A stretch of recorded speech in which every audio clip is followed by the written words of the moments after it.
There's a lot of details that have to be worked out between today and then, because obviously first they have to beat the Ukrainians. It's in play. I can't predict where the war is going to go. The first year of every Russian war looks just like this one. It's a shit show. Yeah. And then the Russians throw 1 million men at it, and the math changes. We haven't had that change yet. Yeah. Until such time that the Russians can regain the strategic initiative, and it's possible that they won't, their best play is to make Ukraine utterly uninhabitable.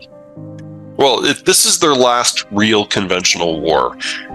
They only have those 8 million men of the appropriate age, and if they are fighting or dying, they are not having kids. And Russia is already the second worst demographic structure in the world after China. Yes. Now, the first 7 times that he did things like this, the world handed him exactly what he was after. This is the first time that people have pushed back. With the best demographic in the developing world is our primary trading partners. So we know that these trends have decades to run. Right. Okay, let's start with the Chinese. The Chinese are now in a position where the only way that they can survive as a nationality, forget even a country at this point, is to strike some sort of long-reaching deal with the United States. The Japanese showed that you can have a very proud, very successful country that can do this, because they cut a deal with Trump that was humiliating, but they knew it was necessary for their demographic, economic, and strategic survival. And then they cut the exact same deal with the Biden administration to show that you could do it with both sides of the political aisle. They're the only country that's ready for what's coming.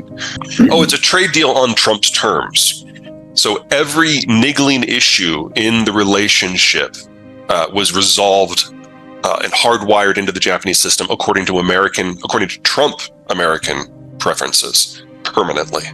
Yeah. I would say that he had an excellent trade representative, Robert Lighthizer, and Robert Lighthizer was the only person in the Trump cabinet that that served the entire term and actually had influence the whole time. And for whatever reason, and I don't have a good answer for why, Trump trusted Lighthizer to do his job, and he did a great job.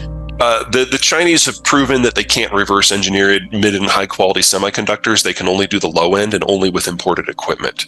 And that has to be codified into any sort of long-term deal that China, you're just not going to be a tech producer because we can't trust you with anything. There's no way that the CCP in its current form could survive the deal, but if China is going to survive, a deal is necessary. Yeah. Now, this deal will never happen because the CCP will not allow itself to disassociate. But that's what would have to happen. For the Russians, I don't think it's possible. There is no way to have a Russia that is secure and to have Russian neighbors that are secure. And the Americans have already chosen to ally with most of the neighbors, even before the Ukraine war started. Partially, there's a lot of examples. The Russians will probably disassociate into 30 or 35 warring principalities that will just kind of become not so much a no man's land, but a shifting feudal conflict zone. In the case of China, the northern third, the North China Plain, that'll probably descend into kind of a neo-Maoist tyranny, complete with the famine. And then the southern city-states from Shanghai to Hong Kong will probably become semi-independent and interface with foreigners for everything from technology to trade to food supply, which historically speaking is how they've typically operated. North Korea is a black hole. No one really knows because everybody's spies have been killed, including China's. Yeah, nobody has good information for what's going on. The best guess, it is a guess, but it's the guess that's been passed to me from a lot of intelligence officials in a lot of countries, is that Kim Jong-un, the current guy, when he was liquidating his father's generation to make sure there wasn't going to be a coup, he discovered Twitter and started tweeting about things going on within the country in order to undermine other people's positions. And Trump assumed it was all about him. And that's where the fire and fury stuff came from.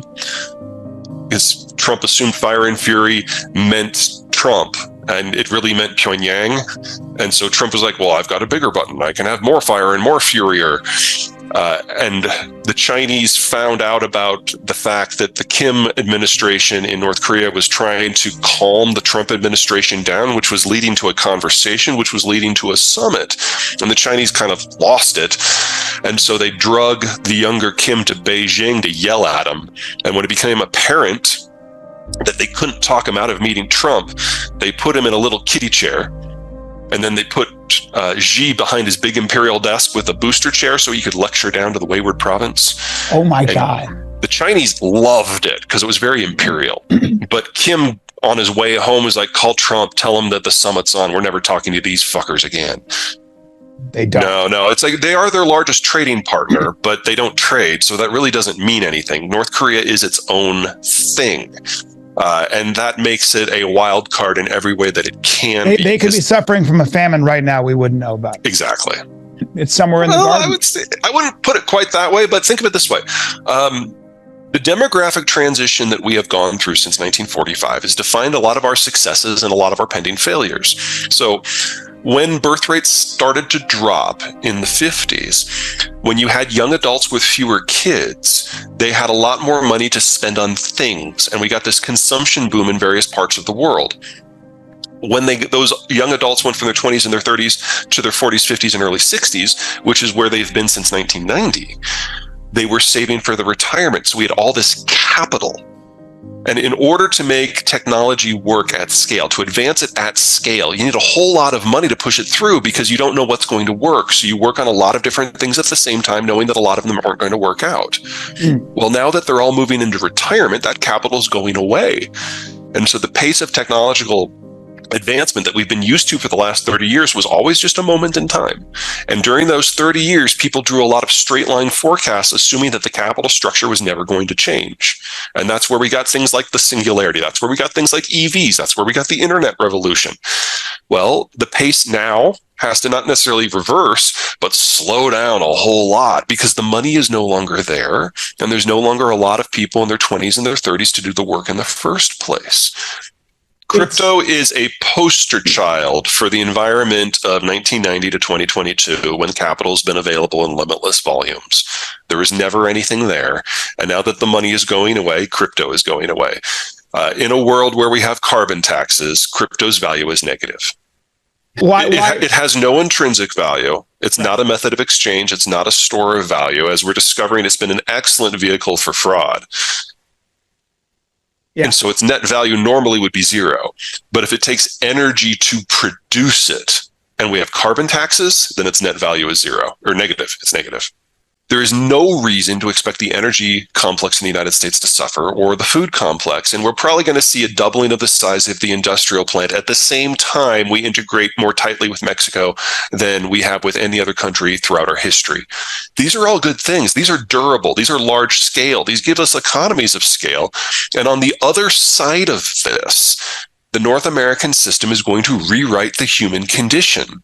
South America looks broadly okay. They're probably not going to experience any of the sort of military shocks that the Eastern Hemisphere will have. They won't have shortages of food or energy. Western Europe is a mixed bag. So the further east you go, the sketchier things get because of the proximity to Russia. Well, think about what happened back in September. On September 1, the Russians shut down the Nord Stream natural gas pipeline and told the Germans, look, we know that without this, not only does your electricity go offline, your entire manufacturing system fails. So side with us, abandon the NATO coalition, stab Ukraine in the back, or deindustrialize. And the Germans decided to deindustrialize. Yeah, not for long. The German system cannot function without bottomless volumes of natural gas, and those are no longer available anywhere. For her entire 12 years as chancellor, she was buying time in order to not have to face this decision. And she was lucky enough that it all went down weeks after she stepped down. Well, the Germans never had the capacity to impose a replacement system. All she could do was operate within the parameters of the environment she was in. Because, you know, the world, when it hears that Germany is taking strong military and economic policies, we all get a little twitchy. Yeah. For good reason. I mean, so she knew that. So she did what she could with the resources she had, and she generated what turned out to be a German golden age. But it was never for forever. Germany ceases to be a significant power. Poland, if they can figure out the security and the energy question, Poland's got a good 20-year run. But their demographics are not all that much better than the Germans or the Russians. Play nice. And remember, there's two scenarios of how this war ends. War number one, where the Russians do